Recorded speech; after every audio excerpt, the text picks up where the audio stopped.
लक्ष्य इंस्टीट्यूट तिलहर में आपका हार्दिक स्वागत है। तो आप लोग 9th से अब 10th में आ गए होंगे। तो आज से हम 10th की मैथ की क्लास स्टार्ट करेंगे और आज जो है हमारा लेक्चर होगा फर्स्ट लेक्चर, ठीक है। लेक्चर नंबर 1 है और जिसमें कि हम देखेंगे पहला चैप्टर, और पहला चैप्टर हमारा है वास्तविक संख्याएं। ठीक है, क्या है पहला चैप्टर? वास्तविक संख्याएं। वास्तविक संख्याएं,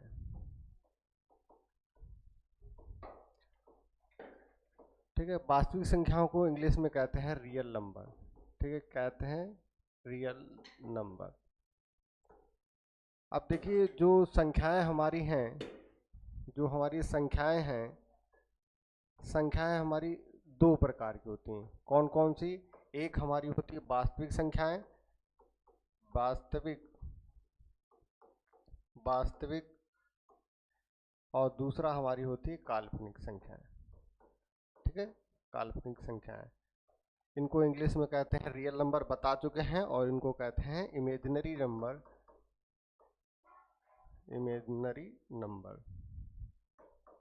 अब देखिए ये जो इमेजिनरी नंबर हैं इनको हमें क्या करना है, ये मुझे 10th में नहीं पढ़ना है, और हमें कौन सी पढ़नी है, हमें ये इमेजिनरी नंबर हमें नहीं पढ़ना है, ये 11th में पढ़ेंगे, ठीक है।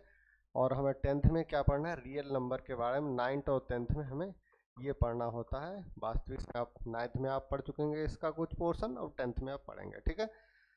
तो वास्तविक संख्या हमारी क्या होती हैं देखेंगे।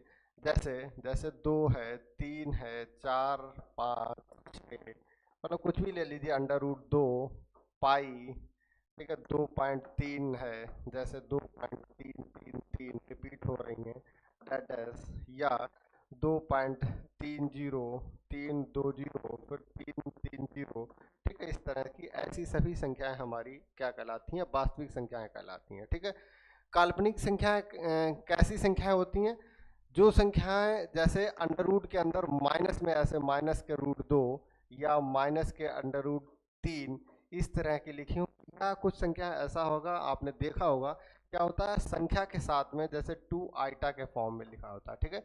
इसको आई को क्या बोलते हैं, आइटा बोलते हैं। आई का मतलब यही इमेजिनरी नंबर, ठीक है। ऐसी संख्याएं क्या कहलाती हैं, हमारी इमेजिनरी नंबर कहलाती हैं। इसका मतलब हम इनकी सिर्फ कल्पना कर सकते हैं, ठीक है। तो अब देखिए ये जो वास्तविक संख्या है, वास्तविक संख्या के पार्ट्स पढ़ेंगे। वास्तविक संख्या हमारी दो प्रकार की होती हैं। कौन कौन सी? देखिए एक हमारी क्या हो गई, परिमेय, और दूसरी हमारी हो गई अपरिमेय, ठीक है। क्या हो गई? एक हमारी हो गई परिमेय संख्याएं, परिमेय संख्याएं, और दूसरा इसका टाइप होगा अपरिमेय संख्याएं, ठीक है, अपरिमेय संख्याएं, ठीक है। अब देखिए परिमेय संख्याओं को इंग्लिश में कहते हैं रेशनल नंबर, और अपरिमेय संख्याओं को कहते हैं इरेशनल नंबर। अब जो मैंने ऊपर संख्याएं लिखी हैं उन्हीं में से हम छांटेंगे कौन सी हमारी परिमेय है और कौन सी अपरिमेय। अब देखिए पहले तो परिमेय संख्या की डेफिनेशन पता होनी चाहिए। परिमेय संख्या की डेफिनेशन क्या होता है? वे संख्याएं जिनको हम p/q के रूप में लिख सकते हैं, ऐसी संख्याएं हमारी क्या कहलाती हैं, परिमेय संख्याएं कहलाती हैं। लिखेंगे वे संख्याएं जिन्हें क्या है, हम p/q के रूप में, p/q के रूप में लिख सकते हैं।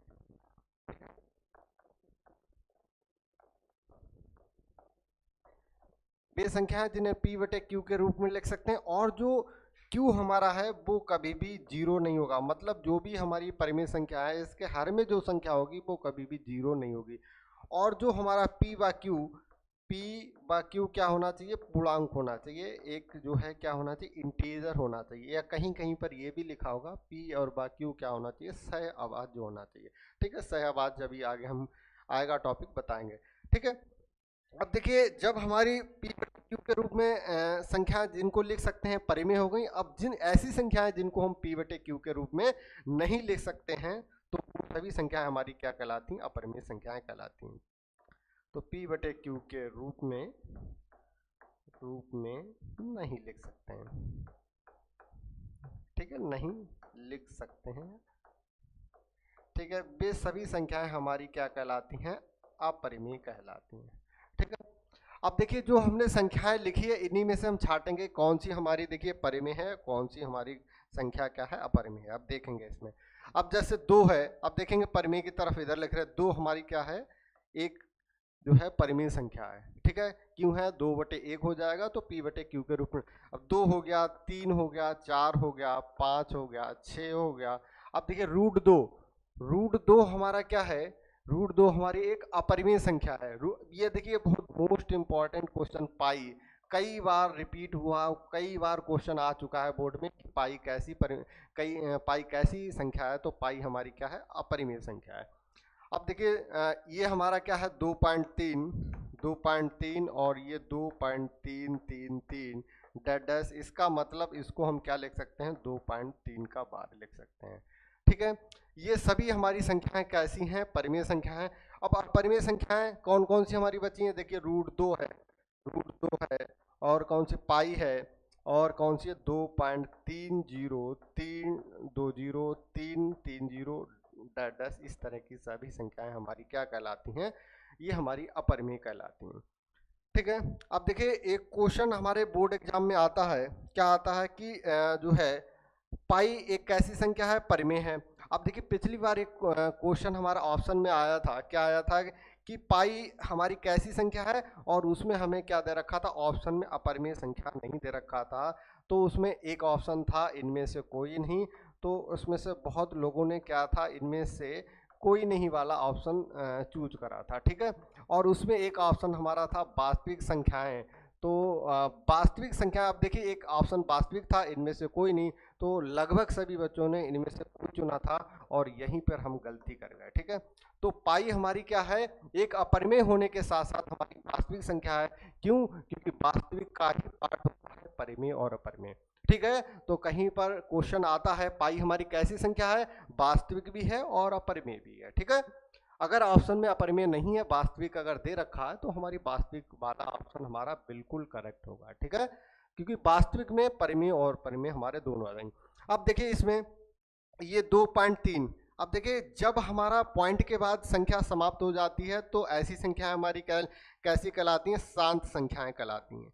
ठीक है, कैसी कहलाती हैं, शांत कहलाती हैं। अब देखिए अगले वाले में क्या रखा, 2.33 डैश, इसका मतलब ये देखिए रिपीट हो रहा है बार बार, तो इसको हम कुछ इस तरह से लिख सकते हैं। ठीक है, तो इसको कहते हैं अशांत। ठीक है, इसको कहते हैं अशांत, और अशांत के साथ साथ देखिए रिपीट हो रहा है बार बार वही संख्या, तो इसको बोलते हैं अशांत व आवर्ती। क्या बोलेंगे, अशांत व आवर्ती। ठीक है, अब देखिए हमने क्या बताया, शांत मतलब दशमलव के बाद जब संख्या का इंड हो जाए। अब देखिए तो इस, अब यहाँ पर भी इंड नहीं है, तो इसका मतलब ये भी हमारी अशांत हो गई। अब देखिए सेम संख्या यहाँ पे रिपीट नहीं हो रही, दूसरी संख्या बार बार आ रही है, तो अशांत व कौन सी हो गई, आवर्ती हो गई, अनावर्ती हो गई। ठीक है, अशांत व अनावर्ती। ठीक है, अशांत व अनावर्ती, अशांत व अनावर्ती। ठीक है, और ये कॉन्सेप्ट आपने 9th में पढ़ रखा होगा। ठीक है, अब देखिए हम परिमेय संख्या, हमारी परिमेय संख्याओं के भी प्रकार होते हैं। तो परिमेय संख्या हमारी कितनी होती हैं, 2 प्रकार की होती हैं। परिमेय संख्या हमारी कितनी, 3 प्रकार की होती हैं। ठीक है, तो नेक्स्ट पेज पे चलते हैं, अब हम लिखेंगे परिमेय संख्याएं। ठीक, परिमेय संख्याएं, परिमेय संख्याएं हमारी कौन कौन सी हो गई, इसके 3 टाइप हैं। एक हमारी हो गई पूर्ण संख्याएं, क्या होती है, पूर्ण संख्याएं। दूसरा हमारा क्या हो गया, पूर्णांक, और तीसरा हमारा क्या हो गया, प्राकृतिक संख्याएं, प्राकृतिक संख्याएं। ठीक है, अब देखिए इसको जो है, जो हमारा पूर्ण संख्या हो, इसको इंग्लिश में कहते हैं होल नंबर। क्या बोलते हैं, होल नंबर। ठीक है, पूर्णांक को इंग्लिश में बोलते हैं इंटीजर। ठीक है, आप लोगों ने पढ़ रखा होगा इंटीजर्स। और जो हमारी प्राकृतिक संख्या है, इसको इंग्लिश में बोलते हैं नेचुरल नंबर। ठीक है, नेचुरल नंबर। तो सबसे पहले हम क्या करते हैं, पूर्णांक को लिखेंगे। अब देखिए पूर्णांक को कैसे लिखते हैं, जी इसमें धनात्मक भी संख्याएं आती हैं, ऋणात्मक भी संख्याएं आती हैं और जीरो साथ में आता है। तो 1 2 3 डैश डैश और इधर -1 -2 और -3 डैश डैश। अब ये हमारे क्या होगा, ये सभी हमारे हो गए पूर्णांक। ठीक है, ये हमारे पूर्णांक हो गए। अब देखिए इसी से हम पहचानेंगे। अब देखिए होल नंबर, अगर हम जीरो के साथ यहाँ पर देखिए जीरो 1 2 3 डैश डैश ये सभी संख्याएं, मतलब साथ में अगर जीरो लें तो ऐसी सभी संख्याएं हमारी क्या कहलाएंगी, होल नंबर कहलाएंगी, पूर्ण संख्याएं कहलाएंगी। और यदि हम जीरो ना लें, एक से स्टार्ट करें 1 2 3 डैश डैश जहां तक जाएं, तो ऐसी संख्याएं हमारी क्या होंगी, प्राकृतिक संख्याएं होंगी। ठीक है, ऐसी संख्याएं हमारी क्या कहेंगी, प्राकृतिक संख्या होंगी। अब देखिए प्राकृतिक संख्याएं जो हैं वो हमारी कितनी होती हैं, 4 प्रकार की होती हैं। कौन कौन सी देखेंगे, एक हो गई हमारी सम संख्याएं, सम हो गई, सम के बाद विषम हो गया, और ये अभाज्य हो गया, और अगला हो गया भाज्य हो गया। ठीक है, अब देखिए सम को इंग्लिश में कहते हैं इवन नंबर, इवन नंबर, इसको बोलते हैं ऑड बोलते हैं, इसको बोलते हैं प्राइम नंबर, और इसको बोलते हैं कंपोजिट नंबर। ठीक है, इसको कंपोजिट बोलते हैं। अब सम संख्याएं आप लोगों को पता ही है, सम संख्याएं कैसी होती हैं, ऐसी संख्याएं जो हमारी दो से विभाजित हो जाती हैं, वो सभी संख्याएं हमारी क्या कहलाती हैं, सम संख्याएं कहलाती हैं। कैसी, दो से विभाजित संख्याएं, दो से विभाजित, ऐसी सभी संख्याएं हमारी कहलाती हैं सम संख्याएं। अब दो से विभाजित संख्याएं कौन कौन सी होंगी, हमारी दो हो गई, ये 4 6 8 10, ये 10, ये सभी संख्याएं हमारी दो से विभाजित हो जाएंगी, अर्थात ये सभी संख्याएं हमारी कैसी होंगी, सम होंगी। विषम संख्याएं हमारी कैसी होंगी, विषम हमारी जो दो से विभाजित ना हो, ऐसी संख्याएं हमारी विषम संख्याएं होती हैं। तो कौन कौन सी होंगी, एक हो गई, 3 5 7 और 9 डैश डैश। तो ये हमारी संख्याएं क्या होती, और ये संख्याएं कैसी, दो से विभाजित नहीं होती, दो से विभाजित नहीं होती हैं। ठीक है, अब देखिए अभाज्य संख्याएं किसे कहते हैं, ऐसी संख्याएं जिनके दो गुणनखंड हो, या ऐसी संख्याएं जो एक से विभाजित हो, एक से विभाजित हो, और क्या हो, स्वयं से विभाजित हो। ठीक है, एक से विभाजित हो और दूसरा इसमें क्या है, स्वयं से विभाजित हो। तो ऐसी संख्याएं हमारी कहलाती हैं, क्या कहलाती हैं, अभाज्य संख्याएं कहलाती हैं। अब देखिए इसमें क्या है हमारा, मैंने क्या लिखा है, एक से विभाजित और स्वयं से विभाजित। अब देखिए हमारी पहली अभाज्य संख्या एक नहीं होगी, इस बात का ध्यान रखेंगे। तो 2 हो गई हमारी, 3 हो गई और 5 हो गई, 6 क्या होगी हमारी, 6 नहीं होगी अभाज्य। अब हमारी 7 होगी, 7 के बाद 9 नहीं होगी, अब हमारी 11 होगी, डैश डैश। मतलब जो भी हमने यहाँ पर संख्याएं लिखी हैं वो या तो स्वयं से कटेंगी या एक से कटेंगी। इन दो गुणनखंड के अलावा इनका और कोई तीसरा गुणनखंड नहीं होगा। ठीक है, और यदि तीसरा गुणनखंड बनेगा तो हमारी अभाज्य संख्या नहीं होगी, वो कैसी संख्या हो जाएगी हमारी, वो संख्या हमारी भाज्य संख्या हो जाएगी। ठीक है, तो अब देखिए भाज्य में क्या होता है हमारा, भाज्य में क्या हो जाएगा, एक से भी विभाजित होगी, ये संख्या हमारी एक से भी विभाजित होगी, और क्या हो जाएगा, स्वयं से भी विभाजित होगी, स्वयं से भी विभाजित होगी, और अन्य से भी विभाजित होगी, अन्य से भी विभाजित होगी, अन्य से भी विभाजित हमारी संख्या ये होगी। ठीक है, तो सबसे पहली भाज्य संख्या हमारी कितनी हो जाएगी, एक नहीं होगा, दो नहीं होगा, तीन नहीं होगा, 4 हो जाएगा। 4 के बाद कितना हो जाएगा, 5 नहीं हो जाएगा, 6 हो जाएगा। 6 के बाद 7 नहीं होगा, 8 हो जाएगा, डैश डैश। ऐसी सभी संख्याएं हमारी क्या कहलाती हैं, भाज्य संख्याएं कहलाती हैं। अब देखिए यहाँ से क्वेश्चन हमारा 1 नंबर का ऑब्जेक्टिव में इतने जो भी पढ़ाया है 1 नंबर मिलता ही मिलता है। ठीक है, अब देखिए क्वेश्चन में अगर आता है हमारी पहली भाज्य संख्या है, ठीक है, पहली भाज्य संख्या है, तो पहली भाज्य संख्या हमारी क्या है, पहली भाज्य संख्या हमारी 4 है। ठीक है, यहीं पे क्वेश्चन आ जाए पहली अभाज्य संख्या क्या है, पहली अभाज्य संख्या, तो जो पहली हमारी अभाज्य संख्या है तो कौन सी हो जाएगी, पहली अभाज्य संख्या हमारी 2 हो जाएगी। ठीक है। तीसरा यही हम पूछे हमारी सम अभाज्य संख्या कौन सी है, तो सम अभाज्य संख्या हमारी सम अभाज्य संख्या, सम अभाज्य संख्या, और सम अभाज्य संख्या सिर्फ हमारी एक है, वो कौन सी है, संख्या 2 है। 2 के अलावा हमारी कोई भी संख्या जो है सम अभाज्य संख्या नहीं है, क्योंकि जितनी भी हमारी और संख्याएं वो विषम अभाज्य संख्या रहेंगी। ठीक है, तो यहाँ से ये पढ़ेंगे। और एक क्वेश्चन हमने वो आपको बताया था पाई के बारे में, क्योंकि ये क्वेश्चन पाई एक परिमेय है, अपरिमेय है, और इस तरह का क्वेश्चन आपके बोर्ड एग्जाम में 1 नंबर का मिलेगा। अगर अपरिमेय ऑप्शन में नहीं है तो क्या हो जाएगा, हमारा वास्तविक हो जाएगा। ठीक है, अब ये इसमें ये ना करेंगे आपकी मतलब इनमें से कोई लगा दें। अगर परिमेय हमें है ऑप्शन में तो परिमेय लगाएंगे, अगर परिमेय ऑप्शन में नहीं है तो ऑप्शन को देखेंगे, उसमें वास्तविक ऑप्शन होगा। यदि हमारा वास्तविक भी नहीं है तब लगाएंगे, इनमें से कोई नहीं। ठीक है, अब देखिए एक इसमें कॉन्सेप्ट हमारा बचता है सह अभाज्य वाला। ठीक है, तो इसे बोलते हैं प्राइम और सह अभाज्य को बोलते हैं को प्राइम। चलिए उसको देखते हैं, क्या है सह अभाज्य। सह अभाज्य, सह अभाज्य को इंग्लिश में बोलते हैं को प्राइम नंबर, को प्राइम नंबर।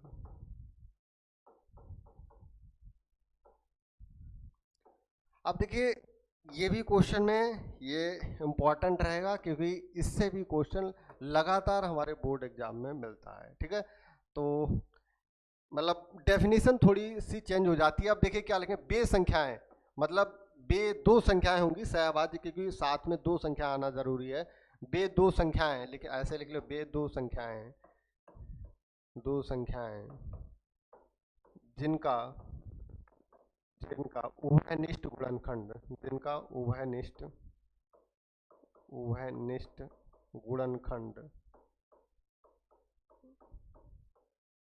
ठीक है, उभयनिष्ठ गुणनखंड क्या हो, एक हो, एक हो।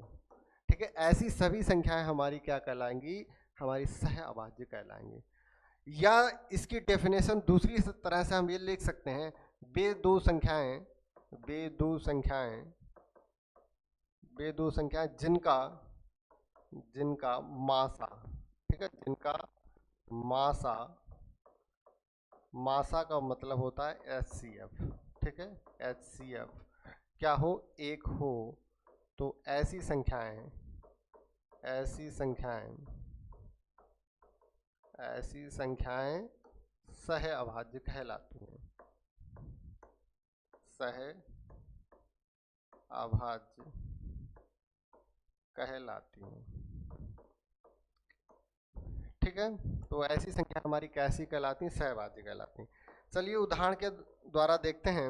जैसे जैसे हम ले रहे हैं 4 ले रहे हैं और 15 ले रहे हैं, क्या सह अभाज्य हैं, क्या सह अभाज्य हैं। ठीक है, अब देखिए इसको कैसे करेंगे। पहले क्या करेंगे, हम 4 के अभाज्य गुणनखंड करेंगे और 15 के अभाज्य गुणनखंड करेंगे।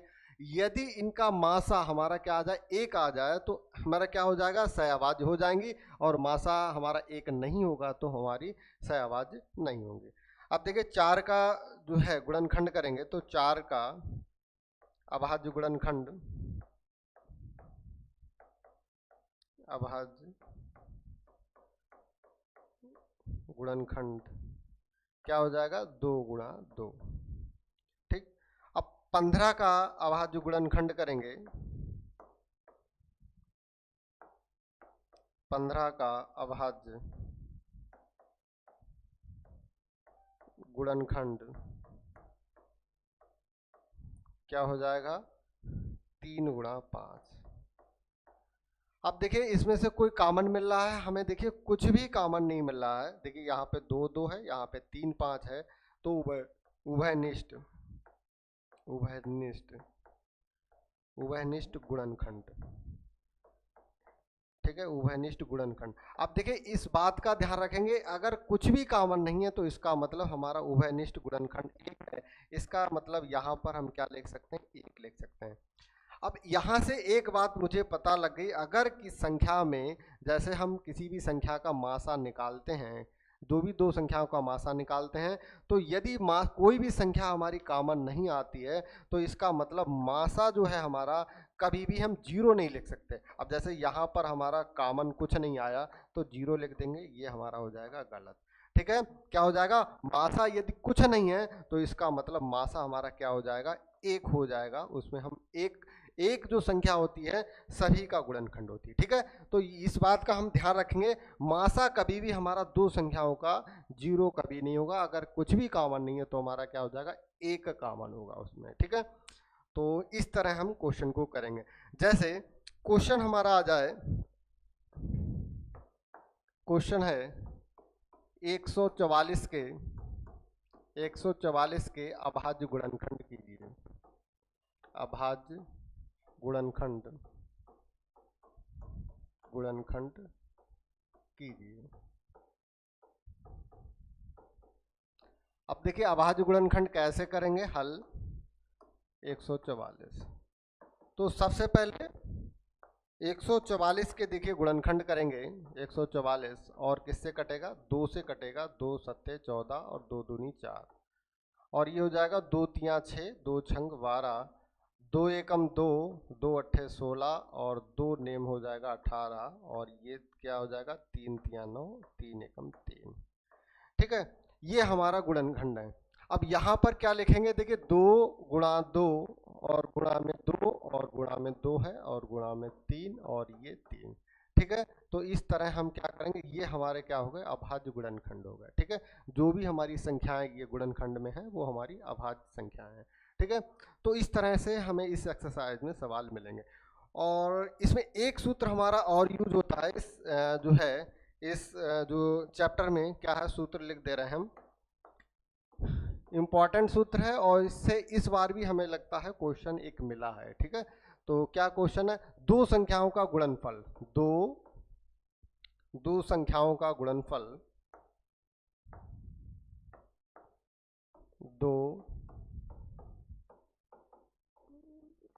संख्याओं का गुणनफल बराबर क्या होता है, HCF इंटू LCM होता है। ठीक है, और ये सूत्र मोस्ट इम्पॉर्टेंट है, ये सूत्र हमारा मोस्ट इम्पॉर्टेंट है, क्योंकि इससे सवाल हमें लगता है जो हमारे ऑब्जेक्टिव 20 नंबर के क्वेश्चन आते हैं उसमें से कम एक क्वेश्चन आपको इस सूत्र से ही मिलेगा। सेम बिल्कुल सूत्र है, इसमें बस कुछ नहीं करना है, या तो हमें संख्याएं दे रखी होंगी, मतलब इसमें मुझे एक चीज, या तो इसमें HCF पूछ लेगा या LCM पूछ लेगा या दो संख्या, मतलब क्या है, चार चीजें हैं, चार चीजें मुझे 3 चीजें दे रखी होंगी और एक मुझसे पूछेगा। ठीक है, तो इस तरह हम इस सूत्र का यूज करके आराम से निकाल सकते हैं। तो आज की क्लास फिनिश करते हैं, पढ़ते रहिए, आज के लिए इतना ही, थैंक यू।